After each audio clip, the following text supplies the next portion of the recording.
There comes a certain point when you have to recognize that they're retconning Dragon Ball Super to an extent, and it doesn't really matter. Now, there are going to be inconsistencies, and it's okay for there to be retcons. I'm not saying a retcon means that it's automatically bad, but this has got to be a retcon. We previously speculated that Goku turning into a Super Saiyan 4 would have to be activated by Neva, but Goku's turning Super Saiyan 4 of his own will. That has big implications for the future of Dragon Ball Super. We're going to talk about that as well as review the episode. Let's just jump straight into it. First off, the episode actually starts up with what I suspected Gloria's wish was, and I don't think it was a big mystery. I think a lot of fans, basically everybody, pretty much knew right off the bat that Gloria was going to wish for our heroes to turn into adults. Now, what I really liked about how this episode played out was really Gloria's arc, how it plays out in this episode. So Goku thanks him, he mispronounces his name, and then Gloria corrects him again and then smiles. And of course we have the Demon Realm Shenron, well, I guess Purunga, saying farewell, your wish has been granted. And then Goku gets the idea, of course, to everybody fight one at a time, which makes sense. You know, it's Dragon Ball Z era now. You know, this is shortly after Dragon Ball Z. And, you know, our heroes are going to take turns fighting the villain. Then, of course, to a surprise to no one, Vegeta says it's his turn. And I really loved Bulma's reaction here. She's fed up. Of course, this is her man, though. But yeah, it's Vegeta's turn, of course. And I really like this exchange between Gloria and Arinsu. It's a real, like, a full circle moment for them. Of course, we found out that they were in league throughout the show. We didn't actually get to see how they came in contact, but we actually got that answered. Apparently, Arinsu basically scooped Gloria up from the third demon realm, which, as we know, is the poorest part, you could say, the roughest part. And Gloria feels like, you know, a little guilty, you know. He's like, oh, you're bringing that up, you know, like, you know, because Gloria, he's struggling between doing the right thing and obeying the person that basically gave him a life. And then Arinsu coldly says, you're fired, leave. And Gloria respectfully says, thank you for everything you've done for me. Now, this is a very deep moment, so I do want to get a little bit deep, but this is what I was talking about. I previously made a video called Dragon Ball Daima Will Succeed, where Super failed. And I think Super failed to capture a lot of moments like this. A very heartfelt moment that's like a character who, not necessarily a villain, but definitely on the darker side. And, you know, he basically just gets like a redemptive moment. And he's losing, but at the same time he's winning, because he may be losing his alliance with Arinsu, but he's gaining a ton of friends. But Arinsu is basically doing your classic manipulative villain trick here, where she's like trying to make Gloria feel guilty for the good thing he's done, and then she fires him. But to his credit, Gloria basically leaves and he thanks her, so he's still like trying to be a good boy, you know. So it's nice to see Goku's influence. And then Ku, of course, another fan favorite. This show really brought out a lot of fan favorite characters, all brand new. And I think if we didn't have 20 episodes, all of these characters would be a little forgettable. Because just to kind of compare them to the Gammas, I like the Gammas, but maybe if we had 20 episodes with the Gammas, they would have a much better reception. As far as I know, the community, they don't necessarily have a problem with the Gammas, but I think you would probably find more people saying that they like Ku and Du's personalities more than the Gammas. But yeah, Ku basically says he's sticking with Arinsu, and she gives a little smile. So it's kind of interesting that Arinsu was basically writing Ku off for a long time, but, you know, he's sticking around, you know, he's being a good boy, so come on, Arinsu, cut him some slack. And I think throughout this episode, she does start to give Ku a little bit more credit. Anyway, Vegeta's fight with Gomah goes pretty strong, but he gets in a little bit of a rough spot. That's when he activates his Super Saiyan, and I really liked him activating his Super Saiyan. I mean, it made sense, it looked cool, it was well animated, and then he goes Super Saiyan 3 once the Super Saiyan 2 starts to not necessarily work the best. Now, we also have to recognize that Gomah throughout this fight with the evil third eye is basically like powering up every time he's getting beat. Kind of annoying, but I took this screenshot here to show that the hair is about the same length as Goku's Super Saiyan 3 hair, but stylistically, it's more slanted. However, when he's flying, it looks like it's behind his back, just like Super Saiyan 3 Goku. So I just wanted to point that out there. I just thought it was neat. I don't know if you consider this an Easter egg or just obviously gravity, so motion, you know, objects in motion and stuff like that. But then, of course, we see him powering up, of course. Really cool, dude. Absolutely amazing. Vegeta is the GOAT. I mean, he's one of my favorite characters, and he actually had a good moment this episode. Now, of course, he actually does end up losing the fight. But, I mean, I'm not really offended. I think if you're a Vegeta fan at this point, you gotta acknowledge he's not going to defeat the final villain of an arc. Even if he's about to, Goku's still going to sweep in, just like in Resurrection F. But I really enjoyed just this whole sequence with Vegeta. I was glad that he got a lot of shine in this episode. Absolutely demolishing Gomah. Really cool animation, very fluid. I like it gets clear and then it gets blurry, you know, whenever they have the impact going on. So that was really cool. And then just the repeated wailing against Gomah was really cool. Like, just absolutely demolishing Gomah. And this is some Vegito stuff right here, dude. So I know there's like plenty of speculation that Vegito has more of Vegeta's personality in him. And you can really see it. Like, this is it. One thing I do want to point out to fan artists and people that maybe don't understand, look at Vegeta's hair. You see that? There's like hair down to the side and stuff. So you see in the back there? A lot of people were drawing Vegeta's hair kind of like Super Saiyan, not Super Saiyan, like Beast Gohan, but that's not the case at all. It's definitely more like slanted, and that was the case whenever he was Vegeta Mini and he had this hair. But I just wanted to point out that it's not like so tall and everything like some people have been drawing it. And then, of course, Gomah comes back. I can do this all day. We cut to Gloria being welcomed by Pansy, and Gloria was a little surprised. And, you know, Supreme Kai says, thank you very much. You know, Bulma and Dendes are like, yeah, thank you. They don't say it, but, you know, you get the indication because they do the nod and the blinks and stuff. And like, this is going to be Gloria's new family. I feel like after the Z Fighters leave, we're still going to have Neva and Tamagami 1 here, basically being welcoming toward Gloria. So I'm looking forward to that. I do think that's what they're implying here. Not necessarily like a found family, because I think Gloria may end up spending more time with Pansy. But I think Pansy and her dad are basically going to end up ruling the Demon Realm from the first Demon World. And we'll have, like, you know, Neva and Tamagami 1 hanging around with Gloria. Anyway, we get Goku being nice. Nice going, Gloria. Yeah, I like this Goku. This is obviously Goku. Very in character for Goku. I loved it. I think this was kind of to be expected. Goku's not the type to hold a grudge, but I did want to say I enjoyed it. And it's actually meaningful because this is the first time Gloria heard Goku pronounce his name right. Now, we do still have fusion bugs, which is interesting. I wonder if those are still going to play a role. Some people have been speculating that the arc between Goku and Gloria would end up with Goku and Gloria fusing, and their name would be one of the mispronunciations that Goku has given to Gloria's name. So that's something to watch out for, I guess. Anyway, we cut back to Super Saiyan 3 Vegeta. He is still popping off. Well, Super Saiyan 3 Vegeta, he's still popping off. But, you know, Gomah's putting up a good fight himself. Vegeta, I think this is Final Flash, which is amazing. Of course, Gomah hits him with whatever this is. Gomah, though, comes back from it. You know, Vegeta wins, but Gomah comes back. And he basically tells you, no matter how many times you hit me, it won't work. So this third eye is basically plot armor. But it's plot armor intentionally. You know, it's not like some people say plot armor like it's a bad thing. I think this is good. I think they're making the third eye overpowered, and it's very valuable. Like, it's a good plot device. Like, you're basically presenting a situation that's going to be almost impossible to win. It's kind of like whenever Frieza powers up to his final form and kills Krillin and basically goes through everybody and everybody has to leave and Goku powers up, you know? Like, basically give your villain like an ultimate power that seems like you can't beat it, and then you do. You know, that's just amazing stuff. And then Goku, of course, points out that Vegeta's Super Saiyan 3 ain't going to last much longer. So even though Vegeta has Super Saiyan 3, it operates just like Goku's, which is it drains your stamina very quickly.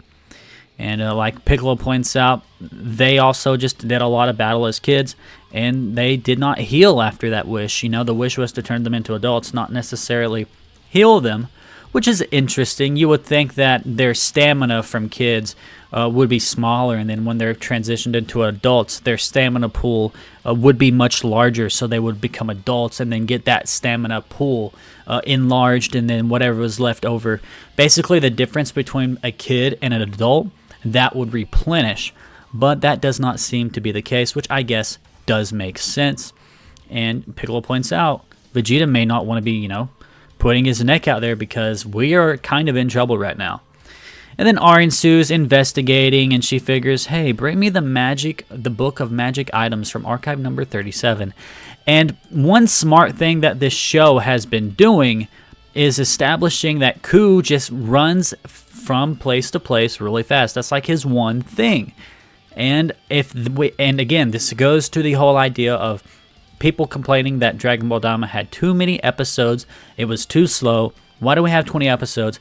But this, I don't know if you want to blame Toriyama or thank Toriyama for this, or somebody else like Ioku or some of the other writers on this show, but basically we needed all of those moments. That way this moment of Ku just running off to get this book that's basically going to give them the answer to beat Gomah, that was basically set up and built up and made a whole lot of sense. So you got to give credit where credit is due.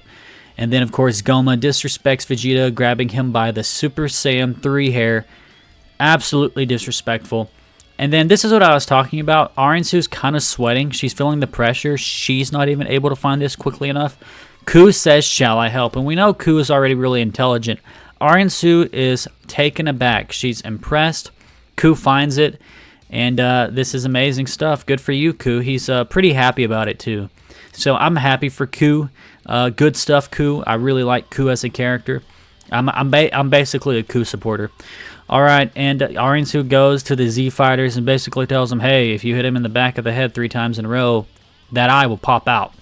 And then they're like, oh, thank you, Arinsu. You're such a good blah, blah, blah. But no, Arinsu does not care about any of that stuff. She just wants to defeat Gomah, which is interesting. I don't think that they're trying to make her into a good character. Obviously, she says it here. But what is the future for a character if that's not the case? Are they just going to let her go back to her laboratory and chill? Will she have to find a new place to crash at? And maybe she'll live with Marba, but I don't know. I mean, they did take Degasu away, so I don't understand what their plan will be for Arinsu. I guess they'll worry about that after they defeat Gomah. So for you Piccolo fans, it looks like Piccolo's going to get some stuff to do. So Goku is basically like, hey, I'll fight, you find the opening in the back of the head, which is kind of a cool reference to Cell Max. Of course, Piccolo was a part of that fight as well, but he basically held down Cell Max for Gohan to get the final blow in on the head. Another reference to Cell, obviously, with the regenerative spot in his head that you had to hit. So, again, this is like a plot device or a plot point. I don't know if you would say a plot device, maybe both. A plot point that Toriyama has used previously in Dragon Ball. So I hope I don't see too many people complaining about this, because this is very Dragon Ball, just one spot, boom, you're dead. Except in this case, it's not one spot, it's hitting it 3 times and then the eye pops out, basically.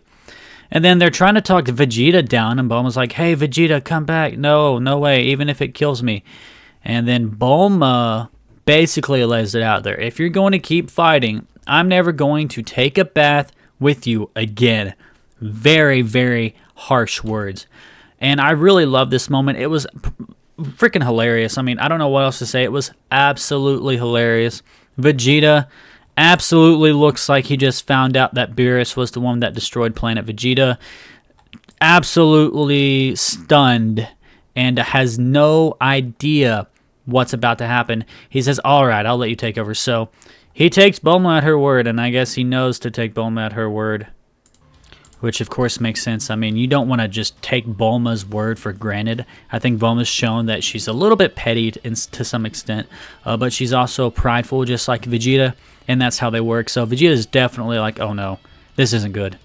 And we get their full funny reaction shot. I love this stuff. And it's nice to see Supreme Kai back, Dende's back. He's still a little too short, of course. At this point, he should be taller, just like he was in the Buu Saga, but regardless, Goku's like, okay. He is here to basically be the distraction, and he gets his stretches in, his classic Goku stretches. I still love this gi. Absolutely amazing gi. I love Goku's outfit. And, you know, he does that whole thing, and this is, of course, a reference to the Buu Saga, where Goku is also trying to buy time for Trunks to find the Dragon Radar. So what he does is he starts powering up and distracting Majin Buu. Kind of the same situation, so again, another callback to Dragon Ball Z. Powers up, says this is Super Saiyan. Looks absolutely stunning, right? Super Saiyan 2, again, looks stunning. I don't know what to say other than this looks freaking amazing. Absolutely gorgeous. Gorgeous, gorgeous, gorgeous, gorgeous anime. And then we get the awesome epic moment, and people are thinking, oh, this is the final bit, right? Powers up, Super Saiyan 3. This is Super Saiyan 3. Terrible Goku impression, but, you know, I'm really excited for Sean Schemmel to do this in the English dub. After, of course, Stephanie Nadolny will, of course, the previous episode will basically be her last episode. Sean will come back for this one. He'll get to do the Super Saiyan 3 Scream, which I think everybody knows. If you're a big fan, you know that he had some trouble with it behind the scenes. But it was absolutely an amazing scene, and this is probably going to be just like that. And Nozawa does it fantastically here. And then, of course, the plot twist. One more bonus. And now we get to the tough decision, the tough discussion, really. Even Vegeta, he's representing us. He's like, it can't be. You know, he saw it just like we did. We all thought this was just an ability activated by Neva or Neva. I was watching the English dub and they were saying it like Neva, so I'm not sure if I want to say it Neva or Neva. But yeah, Vegeta's just like us. He's like, it can't be. You're not going to become a Super Saiyan. And then Goku's like, this is... And then we get the freaking animations, and it's like, whoa, Goku, chill out, dude. Calm down, brother. But no, Goku is popping off. This is just like the Super Saiyan transformation on Namek. They make it every bit as epic as the Super Saiyan 3 transformation was in Dragon Ball Z and the Buu Saga, as the Super Saiyan transformation was on the planet Namek in the Namek Saga whenever he was fighting Frieza. The eye turns red. He throws off his clothes. So again, I guess the clothes magically come back after he reverts into Super Saiyan 3 or base or whatever. But he has to consciously throw them off, which was pretty funny. I mean, the animation looked good. I guess you could say it was kind of hard to catch, but they kind of throw it in your face. And I mean, I'm not complaining. I think it makes sense, but I just thought it was funny that they made it an actual scene in the show. Like, they had to show you Goku's throwing off his shirt. Alright, cool. Super Saiyan 4. What the heck? What is going on? We got Super Saiyan 4. Now, some people are loving it. I think most people are loving it. As an adult, it looks amazing.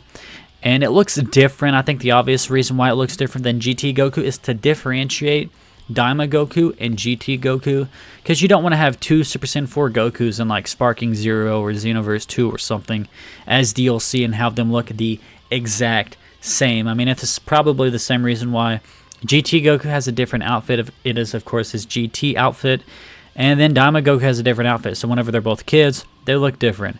So same thing here. They're not going to look the exact same. Also, will do better for merchandise sales, because are you going to want two Super Saiyan Gokus that are Super Saiyan 4 that look the exact same?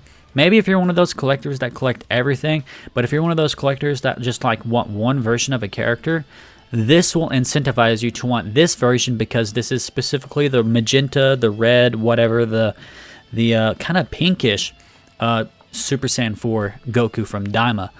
And of course, this presents a plot hole, because he's transforming at will from Super Saiyan 3 to Super Saiyan 4. Previously, I speculated that the only way they could make this not break canon with Dragon Ball Super is if Goku simply can only access this form through the help of Neva. That actually does not happen in this episode. Goku does not say, Neva, power me up or anything. He just accesses this form at his own will. This, of course, means that it's not exactly going to be an easy fit for Dragon Ball Super, because, as we all know, in Dragon Ball Super, Goku goes from Super Saiyan to Super Saiyan 2 to Super Saiyan 3. And then even in the manga, there's a panel where he's a Super Saiyan God, and he says this is his fourth transformation. So that's, of course, implying it's the fourth one after Super Saiyan 3. I mean, this isn't like Vegeta fighting. This isn't like Vegeta training with Trunks. Trunks telling Vegeta to turn into Super Saiyan 3. and Vegeta laughs at him. In that case, that fits perfectly. In this case, Goku has specifically said that Super Saiyan 3 is his final transformation before he gets to Super Saiyan God, and then he also says Super Saiyan God is his 4th transformation, and he never turns into Super Saiyan 4 once. Now, of course, I previously said a good reason for Super Saiyan 3 to not appear in Dragon Ball Super for Vegeta is because he doesn't need to appear. You could make that same excuse here, except for the fact that Goku specifically does go through his forms when fighting Beerus. He didn't go into Super Saiyan 4. Again, looking back at it, you could still kind of say, oh, maybe Goku didn't want to waste his stamina or anything. But again, he also says that Super Saiyan God is his 4th transformation in the Dragon Ball Super manga. And I think, again, obviously he would access Super Saiyan 4 against Beerus on King Kai's planet in Dragon Ball Super or Battle of Gods, whichever one you want to reference. If that was the case, like if he had it, he would access it. So this is, without a doubt, a plot hole. Now, do I think it's the end of the world for it to be like a sort of retcon or anything? No, you're retconning that part of Dragon Ball Super. Again, retroactive continuity. You're adding this into that, and it's kind of like, oh, that doesn't really fit, But like I said at the beginning of the video, we're at a point where we just don't care. We don't care. Just give us good Dragon Ball and we will eat it up. We've had several things in Dragon Ball Super contradict certain things in Dragon Ball Z. Again, those in Dragon Ball Super, it was a little bit easier to swallow, like, Supreme Kai saying that the Potara weren't permanent, even though they were in Dragon Ball Z. And then in Dragon Ball Super, they added, well, it's only permanent for, the Kais and the gods and stuff. And, of course, they had to use the dragon to make a wish to separate Kibito and Shin. But that's besides the point. The point is that lots of retcons in Dragon Ball, lots of, contradictions. It's going to be fine, guys. I think it's a retcon, but it's not the end of the world, basically. Anyways, what did I think of the episode? Honestly, this episode had comedy. It had amazing plot points, amazing wrap-up of character arcs. Goku throwing his shirt off. Shirtless Super Saiyan 3 Goku. This needs to be a skin. This is amazing. We had references to the past. We had references to the future, of course. And we had a hilarious joke with Bulma and Vegeta. This was the seminal Dragon Ball episode. I'm hesitant to give this a 10 out of 10 because next episode could pop off because we still have the fusion bugs to think about. But what I will say is that this is a 10 out of 10. This is a perfect episode. I don't think I dislike a single thing about this episode, if I'm being honest with you. This is basically perfection. I did not dislike anything. Even the Dragon Ball Super retconning. Who cares? Honestly, who cares? I think obviously people do care, and I think it will be a discussion worth having after this series is over and how some of this stuff will connect with Dragon Ball Super. But honestly, there's also Dragon Ball Super also connects with this well because Dragon Ball Super established that Namekians were from another realm, and we're exploring the Demon Realm, and that's where the Namekians are from. So there's some things that fit, some things that don't fit, but at the end of the day, it's a good time, and that's really all that should matter. So yeah, I would give this episode a 10 out of 10. Now, normally I have a pretty lengthy discussion about the previews for the next episodes, but this one was literally just like one shot of Goku, and then he was like attacking Gomah with a energy blast, basically, and that was it. Now, it says the title is Maximum, but from my understanding in Japanese, this basically translates to Zenkai. And of course, we know what Zenkai means. Somebody's going to get a power boost, I assume. Maybe it's Gomah, but maybe it's also implying that Goku and, maybe Vegeta becomes Super Saiyan 4 next episode. We could see them fuse using the fusion bugs. That would be cool. But at this point, I'm just in for the ride. We've got one more episode left, and then Dragon Ball Daima will be over. And then we're all going to be in the same boat of, okay, we're in the dark times. No Dragon Ball Super manga because that's on hiatus. No Dragon Ball anime. And then all of the people that were hating on Daima will go back and rewatch it and binge it, and you'll hear them changing their tunes. And I just want it on the record, I was a fan of this series day one. Now, I'm not saying that this series has been perfect, like spotless overall. There have definitely been like an episode or two where I complained about it and gave it like a 5. But that's a really good ratio. I have enjoyed the adventure aspect. I enjoyed the comedy. I really just have enjoyed this series overall.